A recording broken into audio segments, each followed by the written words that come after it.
My wife called me just a roommate, dismissing our marriage. But when I discovered her cheating, I made her leave the house for good.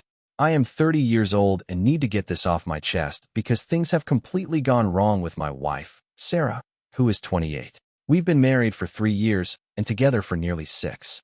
We first met in a bar through mutual friends. She wasn't supermodel hot, but she was obviously lovely and exuded a confident air that drew me in immediately. We hit it off, exchanged numbers, and began dating a few weeks later. The first couple of years were actually pretty fantastic. We went on weekend getaways and met each other's families, as couples do.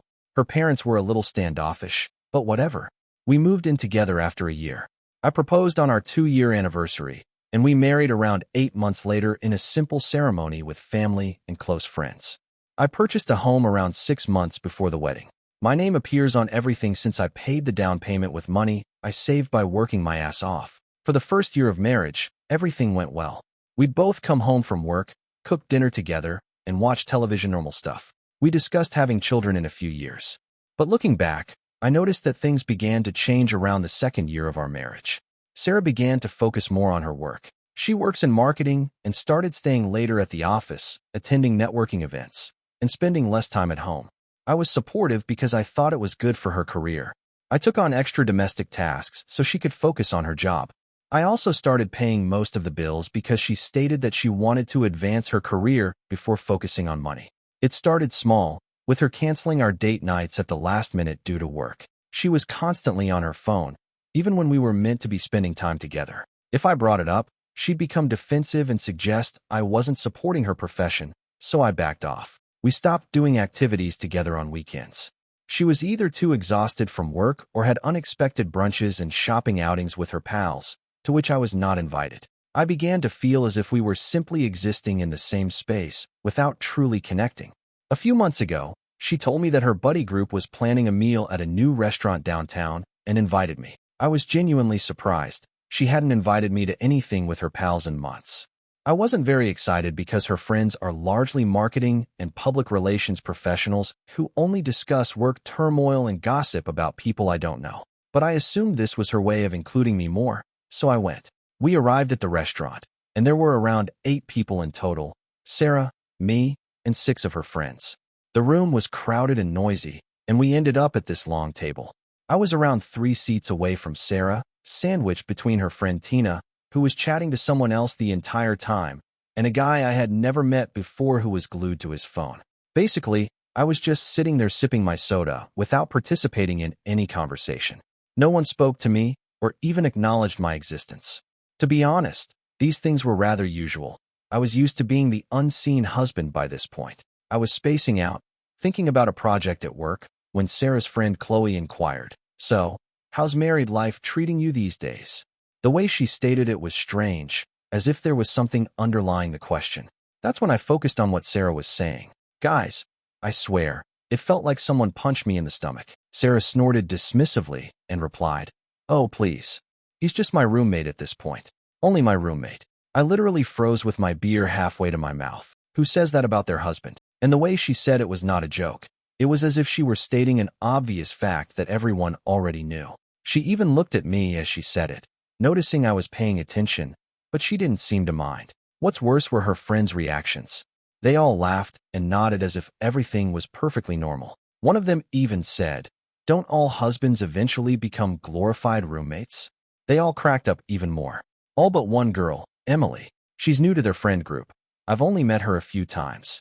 She did not laugh. Instead, she gave me a sympathetic gaze. At least one person in this group had a soul, I suppose. I can't remember the rest of the dinner conversation. My brain was caught on a loop, hearing my wife repeatedly refer to me as her roommate. I continued to eat and drink on autopilot, not saying anything, but attempting to understand what had just transpired. The trouble is, she hadn't even looked at me when she said it. She didn't ask if I'd heard, and she didn't seem to care, as if I wasn't even a factor in her life worth considering. Sarah was speaking about trivial topics on the way home, appearing entirely normal, while I sat there feeling as if my entire marriage had been nuked. I scarcely answered, only offering one-word responses and nods. When we arrived home, she plopped down on the couch and scrolled through Instagram like nothing had happened, as if she hadn't just completely degraded our entire relationship in front of all her pals. I stood there for a minute, waiting for her to say something, acknowledge what she said, apologize anything. But no, nothing. That's when it occurred to me. Perhaps this wasn't just a random comment. Maybe this is how she really sees me, just a man who stays in the same house and pays his bills. Not her spouse, not her partner, only her roommate. I couldn't keep it in anymore. So, am I really just your roommate now? I inquired, attempting to seem casual despite my feelings. Sarah looked up from her phone, annoyed at being interrupted. What are you talking about? At dinner. You told your friends I'm just your roommate at this point. She rolled her eyes and returned to scrolling. Oh my God, it was just a joke. Don't be so sensitive. That's just how we talk sometimes. Didn't sound like a joke, I said. Well, it was, she retorted. You're seriously overreacting. Can we not do this right now? I'm tired. And that was all. No apology, no explanation, not even an acknowledgement that it might have hurt me. She simply disregarded my feelings and made it seem as if I was at fault for being upset. I didn't want to exacerbate the situation because I was still trying to process everything. Plus, I wanted to consider how to approach this. But one thing was clear. Something was badly wrong in our relationship, and I couldn't deny it any longer. The next morning, I followed my usual routine on autopilot. Sarah was hurrying around as usual, barely addressing me except to inquire whether I had seen her phone charger. It was just another routine day for her. As I drove to work, I kept revisiting that moment from dinner in my thoughts. The more I thought about it, the angrier I became. I've worked hard for years to construct a life with this woman. I purchased the house we live in. I pay the majority of the bills. I've been supporting her career by taking on additional domestic tasks. I've been the one who has put the most effort into our connection. Meanwhile, what has she been doing? Going out with pals, working late, paying little attention to me. And this is how she views me. Just a guy who happens to reside in the same house. By the time I arrived at work, I had made a decision. If Sarah prefers a roommate over a husband, she will get one. During my lunch break, I opened a new bank account and transferred the majority of our money from our joint account to it. I only left enough to cover my portion of the bills for the month, not a penny more. I used to pay 80% of everything because I earned more, but roommates split the bills 50-50ths, right? When I went home that evening, I didn't ask Sarah about her day as I usually would. I did not inform her about mine. I simply said, hey, and went directly to the spare room where I keep my gaming gear. Usually, I'd wait for her to finish work before we decided on dinner, but not tonight. I ordered a pizza just for myself. When it arrived, I took a few slices and returned to my game. Sarah entered the room a few minutes later, bewildered. Did you order pizza? Where's mine? I shrugged, still staring at my screen. Oh, I just ordered for myself. Figured you'd get something if you were hungry. She waited there for a second, hoping for a more detailed explanation. When I said nothing else, she just murmured, okay, and exited the room. A bit later, I heard her in the kitchen preparing something. That marked the beginning of what I now call Operation Roommate. Over the next few weeks, I gradually changed how I interacted with Sarah. I stopped texting her during the day to check in. I stopped getting groceries for her. I stopped washing her clothes with mine. I stopped asking whether she needed anything when I went shopping. I stopped telling her when I was going out or when I would return home. I stopped cooking dinner for both of us. Essentially, I stopped doing all the husband things and began acting like we were just two people sharing a living space, like housemates. Sarah didn't appear to notice right away, or if she did, she said nothing. She still went out a lot, still worked late. Even when she was at home, she was glued to her phone. However, after approximately a week, things began to alter. One night, she came home, opened the fridge, and gave me an irritated expression. I remembered that Emily, one of Sarah's friends, was the only one who appeared uncomfortable when Sarah called me her roommate at dinner. One morning, I ran into her at a coffee shop I frequented. Hey, Jake, right? She said, walking over. Sarah's husband. I nodded. Yeah. Hey, Emily. She grinned, surprised. I remembered your name. Good memory. Didn't know you came here every morning. Their coffee is better than the office stuff. There was an awkward moment. I could sense she wanted to say something, but was unsure whether she should. Finally, she stated, look, I've been wanting to say something. Sarah's comments at the dinner a few weeks earlier were inappropriate. I simply wanted you to know that not everyone thought it was hilarious. I was surprised that someone acknowledged it. Thanks. I appreciate that. Are you all okay? I mean, it's none of my business. I shrugged. We're figuring things out. No way was I going to dump my marital issues on someone I barely knew, even if she appeared pleasant. Emily nodded. Well, I hope everything works out. For what it's worth, I think you seem like a gentleman. This made me grin for the first time in weeks. Thanks, Emily. We ended up sitting together for about 15 minutes, just talking, and it turns out she's actually pretty cool.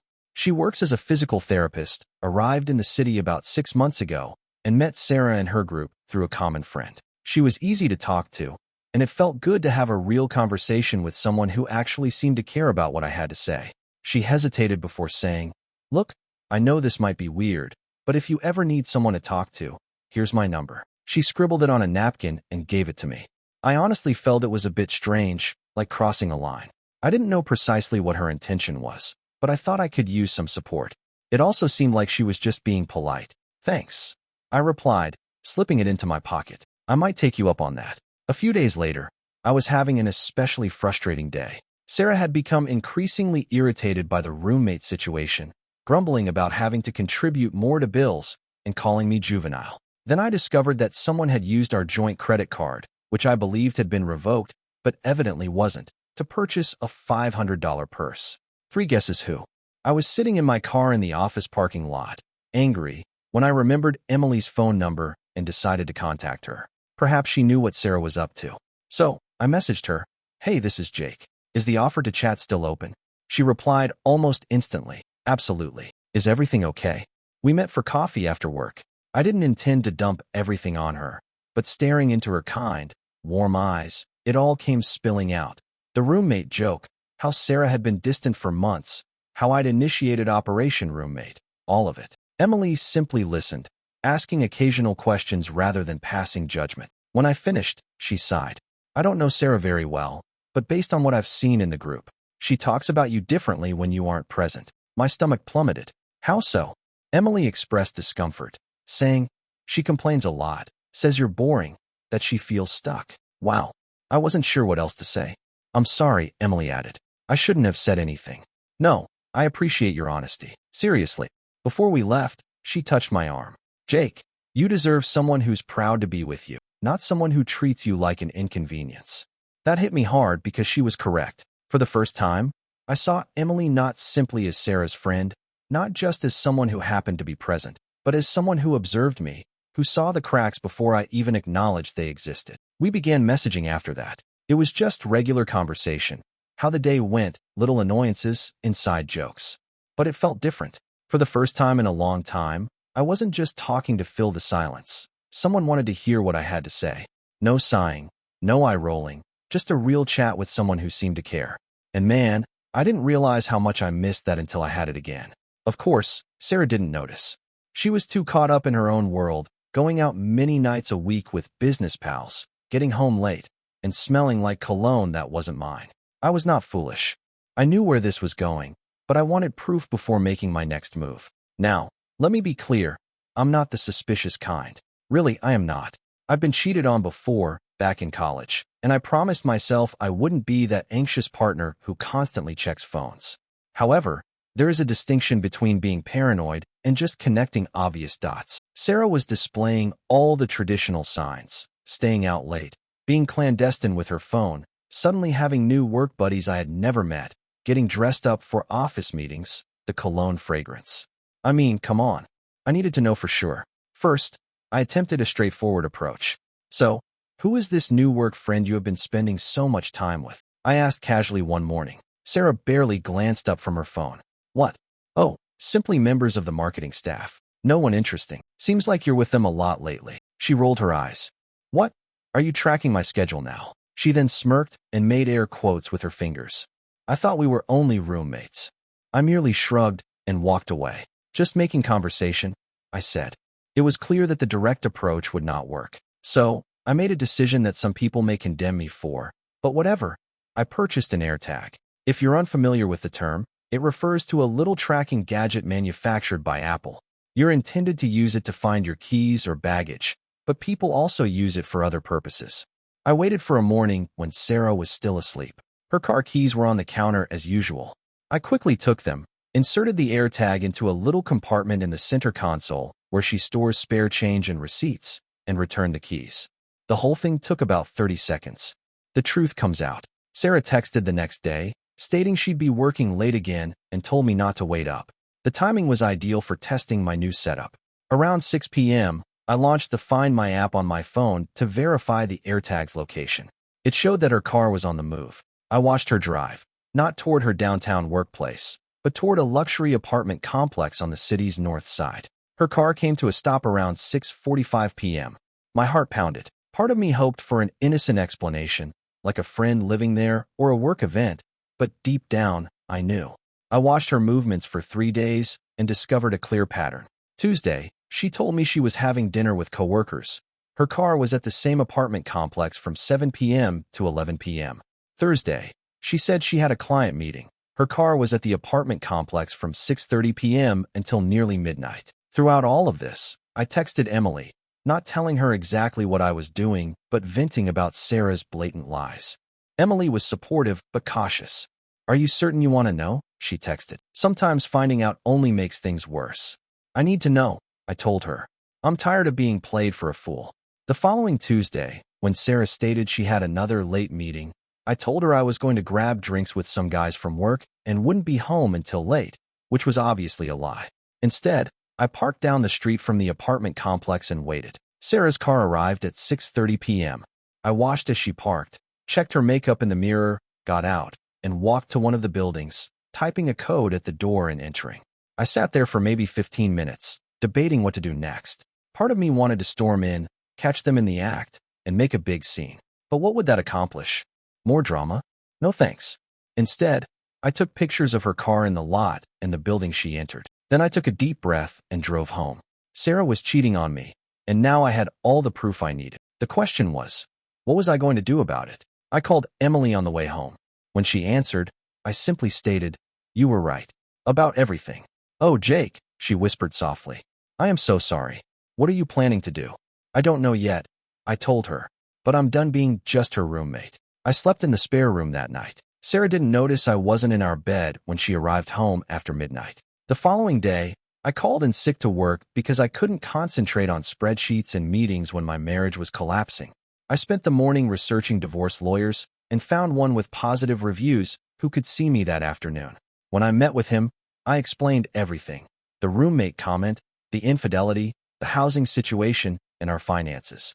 "So, what am I looking at here?" I inquired after explaining everything. The lawyer, Robert, leaned back in his chair and said, "Well, you're in a fairly solid legal position. The house is in your name, and you owned it before the marriage, therefore it is probably protected. Having no children simplifies things. Virginia is not a no-fault state, thus her adultery could benefit you. The important question is, how contentious do you want this to be?" I considered it. "I don't want drama. I just want out." Robert smirked. A smart man. Those who want vengeance end up paying me a lot more money. He then gave me a knowing glance. "Let's start drafting the paperwork. Meanwhile, document everything: her absences, evidence of the affair, financial documents. And don't tell her you're filing until we're prepared." I paid his retainer and departed, feeling lighter, as if I'd finally taken control of the situation. When I arrived home, Emily texted, "How are you doing?" I proposed we meet for coffee, and she accepted. We met at a quiet little place a few towns away where Sarah's pals wouldn't likely notice us. Emily looked concerned when she saw me. "You look exhausted," she remarked. "Haven't been sleeping much," I admitted, absently stirring my coffee. "I met with a divorce lawyer today." Her eyes widened. "Wow, that was fast." Once I knew for certain about the cheating, it wasn't a difficult decision. "Our marriage has been dead for months." She nodded. "I understand, but it's still a big step." She reached across the table and squeezed my hand. A swift, encouraging gesture that felt more genuine than any contact I'd had from Sarah in months. "What happens now?" she asked. "The lawyer is preparing the papers. I am gathering evidence. Then I serve her and ask her to leave. She's not going to like that." I shrugged. Tough. She should have considered that before cheating on me. We talked for nearly 2 hours, not only about the divorce, but about everything: our careers, plans, favorite movies, vacation adventures. It was so easy to talk to Emily. There was no judgment, no stress, just two individuals genuinely interested in what the other had to say. When we eventually said our goodbyes, she hugged me and whispered, "You'll be fine, Jake. Better than okay." For the first time in weeks, I truly believed it. Over the next few days, I kept gathering evidence, taking screenshots of our bank statements proving I paid for nearly everything, downloading records of Sarah's credit card charges, including fancy restaurants I never went to and hotel charges on nights she was supposedly with friends, and backing up her AirTag location history. I put everything in a folder for my lawyer, Robert. Sarah, on the other hand, was entirely unconcerned, continuing with her usual schedule of getting home late, barely speaking to me, and spending weekends with friends. The arrogance of it all only increased my determination. Emily and I texted every day during that time. Nothing untoward happened. I was not going to be a cheater like Sarah, but we were definitely getting closer. She told me about her previous relationships and her difficult family, and I opened up about things I hadn't told anyone in years. She made me laugh when I didn't think I could, and it felt good to have someone supportive through all of this. The divorce papers were ready a week later. The lawyer suggested that Sarah be served unexpectedly, preferably with a witness present. You want someone there who can verify how it went down, he told me, especially if she gets emotional or makes threats. Without thinking twice, I asked Emily to be my witness. She consented quickly. I'll be there, she texted. Whatever you need. I chose the date for Friday night, knowing Sarah would likely be home. It was time to end this farce of a marriage once and for all. Friday arrived faster than I expected. I spent the morning going over the plan with the lawyer, ensuring I understood exactly what to say and how to handle various scenarios. He handed me the divorce papers in a manila envelope that felt far too light for something so significant. Emily sent me supportive texts throughout the day. You can do this. Stay strong. I'll be there. Simple words, but they were helpful. We decided to meet at a coffee shop near my house at 6 p.m. Sarah normally arrived home around 7 p.m. on Fridays, when she wasn't going straight to her jerk's place. The plan was for Emily to come over around 6:30, after which we'd wait for Sarah together. We sat there for a while, not really drinking our coffees, just passing the time. At 6:25, we drove to my house. Emily's car was far nicer than I expected, a luxury SUV that must have cost a fortune. We entered the house, and I paused for a moment. It felt strange having Emily, Sarah's former friend, in our space, except it wasn't our space anymore, and Emily wasn't Sarah's friend anymore. I gave her a quick tour, pointing out different objects to break the stillness. She grinned that little knowing smile. You don't have to give me the real estate agent walkthrough, Jake. I'm only here for moral support. I chuckled and rubbed the back of my neck. Yeah, guess I'm just not accustomed to, someone actually wanting to be here. She angled her head as if she were reading between the lines. Then, as we came to a halt in the living room, she reached out and adjusted my shirt collar, smoothing it down with a light touch, as if it were the most natural thing in the world. I froze. The way she did it, so familiar and casual, made my gut knot. It had been a long time since someone touched me with affection rather than obligation. There, she whispered, her fingertips lingering for just a second too long before she stepped back. You're all set. I gulped and tried to ignore the heat rising up my neck. Thanks. She just smirked and plopped down on the couch as if she had always belonged there. Anytime. And just like that, I started seeing Emily in a way I hadn't before. Around 7:10 p.m., I heard Sarah's car pull into the driveway. Emily and I were sitting in the living room, the divorce papers neatly laid out on the coffee table, waiting. Everything was in place. The front door opened, and Sarah walked in as casually as ever, taking a few steps before she noticed us. She halted, her eyes shifting from me to Emily and back again. What is going on? She asked, her tone already defensive. Why is she here? I stood up. We need to talk, Sarah. Her gaze clouded as she glanced at Emily once more. Why is she here for that? This is our house.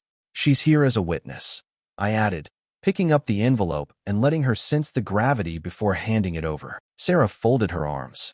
A witness to what? I handed her the paperwork. I'm filing for divorce. The way her expression plummeted was almost comical, as if her brain had short-circuited and was fumbling for a response. Divorce? She echoed. She scoffed, grasping at straws. Are you serious? Are you over your little roommate tantrum? No, I answered, unshaken. Because you're cheating on me and have been for months. She gave a sharp, forced laugh. That's ridiculous. I am not cheating on you. Don't. I interrupted her performance. I know about the guy at the Parkview Apartments. I know how frequently you're there. Her face lost its color. Did you follow me? What the hell, Jake? I shook my head, amused by how fast she transferred the blame. I didn't need to. I tapped my phone. I have weeks of proof. Every late night, every business function, every ladies' night out, all leading to the same place. Her eyes shifted to Emily, then back to me, her shock turning into rage. Did you track me? That is crazy. She then pointed toward Emily, spitting the words as if they burned. So, you brought her here for this? She has been yearning for this moment since the day she met you. Emily did not react. She didn't have to. I wasn't going to let Sarah change the script. Emily has nothing to do with this, I said firmly. This is about you, your choices, and the fact that you got caught. Sarah's arms tightened across her chest as she shifted gears. So, I messed up, Jake. Sometimes people make mistakes. That doesn't mean we throw everything away. Her voice softened, her gaze focused on mine. We can repair this. Counseling, a fresh start. I'll stop seeing him. Let's talk about it alone. She gave Emily a stare as if she could will her out of the room. That was when I twisted the knife. I leaned back and gave her the same blank stare she'd given me so many times. Why are you upset, anyway? I inquired, my tone tinged with contempt. I'm just your roommate, right? Isn't that what you wanted? She scoffed and rolled her eyes as if I were the one being ridiculous. That? You're still mad about that? Jake, it was a joke. I nodded as if I finally understood. Oh, right. It was a joke. Hilarious. I tilted my head. Wait, so you do joke about replacing your husband with another guy? Just checking. Her jaw tightened, but I wasn't finished. You were right, though, I said, my voice smooth. We're just roommates. And since I'm the one paying the majority of the rent, I motioned toward the door. Yeah, I'm going to need you to pack up and get the hell out of my house. She totally lost it. She started crying, screaming, throwing things the works. She called me every name in the book, then went to begging, then back to fury. Classic manipulative tactics might have worked on me in the past, but no longer. Where am I supposed to go? She demanded repeatedly, as if it were my responsibility to fix. I shrugged. I don't know. Maybe your boyfriend's place? You seem to spend enough time there already. That just made her angrier. She eventually stormed out, slamming the door so forcefully that a picture tumbled from the wall. Emily assisted me in cleaning up the mess Sarah had left behind. That went about as well as expected, I said, attempting a weak joke. Emily offered me a compassionate grin. You did great. Stood your ground. Sarah returned the next day with her friend Tina, intending to simply move back in like nothing had happened. I'd replaced the locks. They were stuck outside, calling my phone and knocking on the door. I didn't respond, instead texting her that she could come grab her belongings on Saturday when I'd have my brother with me. That Saturday was tense. My brother, David, arrived early, which was fortunate, given that Sarah arrived with Tina and her father. Thank you for watching. If you haven't subscribed yet, please do so and hit the notification bell to stay updated with more shocking, real-life stories happening around you.